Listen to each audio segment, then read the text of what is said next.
do that.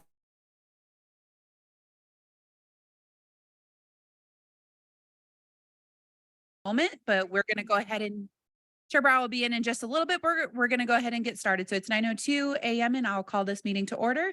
Secretary Armijo, if you could call roll. Good morning. Melissa Armijo is here. Vice Chair Burt? Here. Commissioner Carrillo? Here. Commissioner Ingham? Okay. Patricia, Commissioner Gibson? Commissioner Manus? I'm here. Commissioner Beck? Here. Commissioner Taylor? Here. And Chair Brower will be joining us in a minute. So we do have a quorum. Thank you. All right, that'll take us to item number 2, our spotlight, which is the financial annual audit report training for commissioners, information on the PED action taken on audit reports, and then a high-level review of the FY 2022 performance of state charter school portfolio. And with that, I'll hand it over to Director Chavez. Thank you. Good morning, commissioners. Good to see you. I believe that you all may have met Ms. Kimberly Gonzalez, who is a staff member in our office, who is focused on financial performance of schools. And so Kimberly we all have recently received the audit report for fiscal year 22. But we're giving you a report that talks about the audit process generally, the expectation for schools, and some trends over time. On your agenda tomorrow, during my report, I'll talk specifically about some of the schools and how they fared in fiscal year 22, and just give you an update on school specific information. We're hoping that today is general and not necessarily about schools. And with that, I'm handing it over to Kimberly.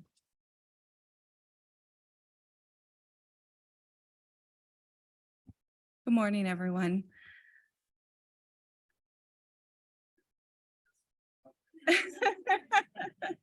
I'm Kimberly Gonzalez, the financial authorizer for charter schools.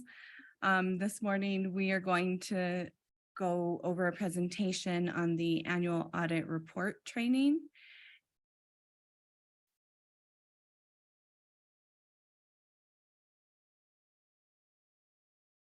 I'll go over the audit plan overview, the audit scope and required communications, audit results in general, audit disclaimer, the 2022 classification count, category of findings, classification of findings, the repeat finding trend, the 2022 NMPED audit disclaimer, the fiscal year 22 state charter schools audit summary, and an annual audit work cycle.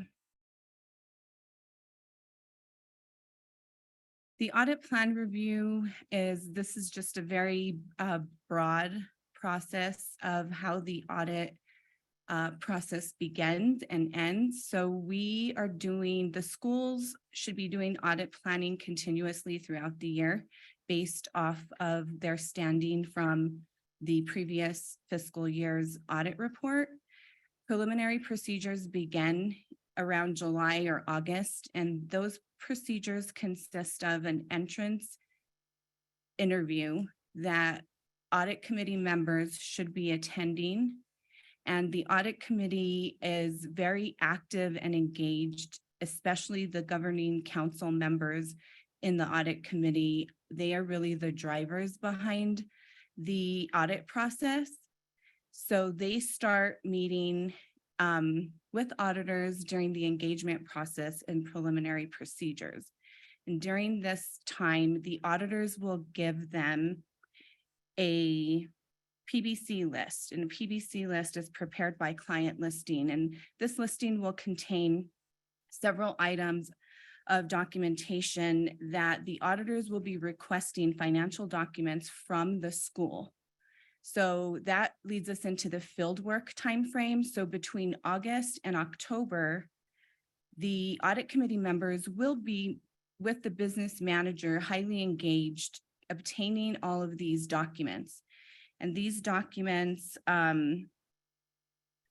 financial statements, contracts, lease agreements, anything having to do with the financial framework of the school. This occurs during August and October, and they wrap up their final reportings.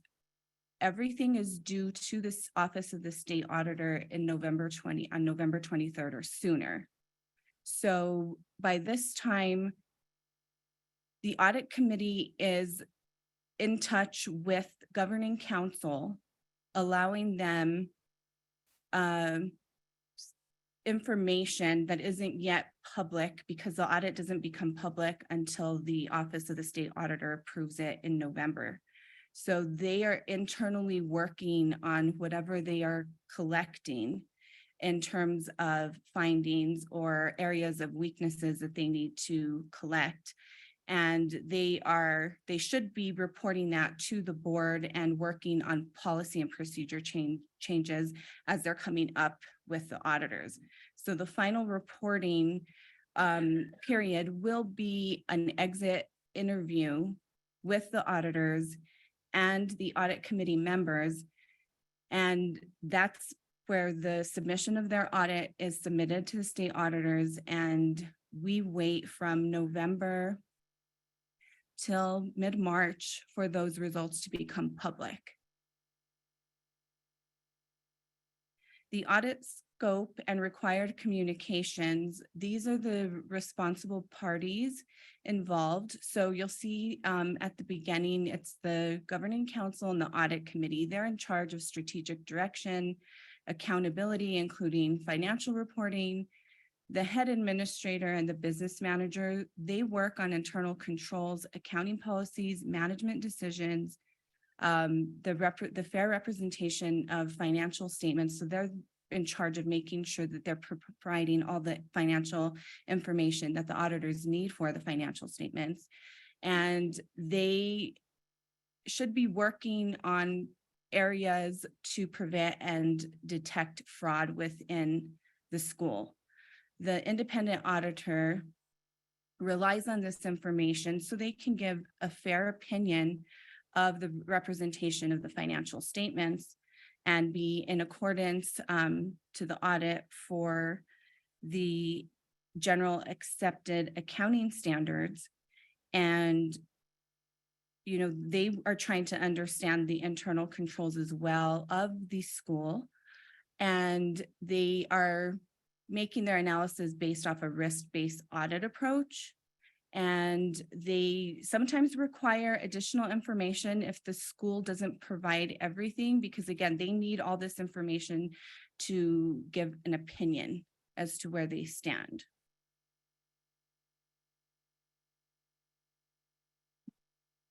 I have a quick question.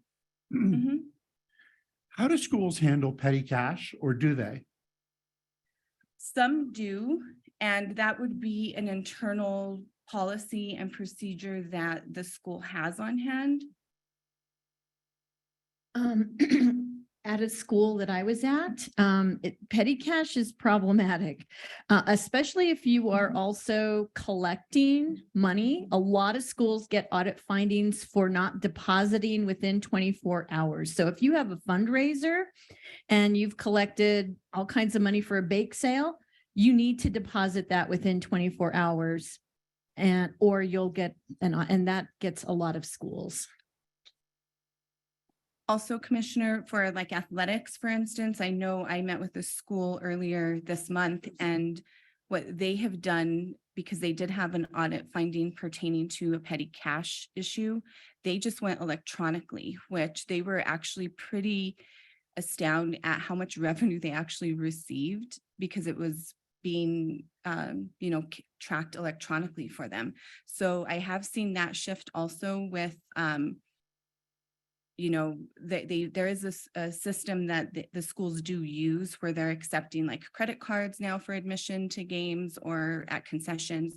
So that is one area that I am seeing that some schools are trying to limit the amount of cash that they actually have to deal with.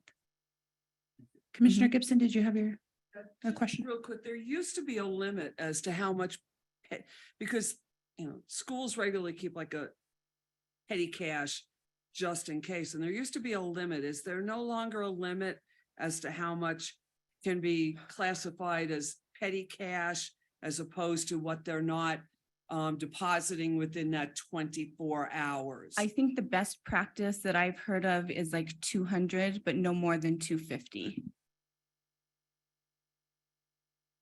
I don't know of any specific rules or where that would Yeah. be codified. I do think what's in the school's policy really matters, but that's a great question. We can come back with more answers after talking to school business managers. That helps.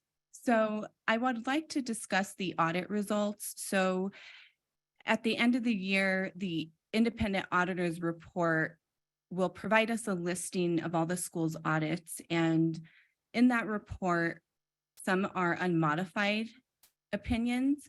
And that's really what schools strive for. And that means that it is a clean audit.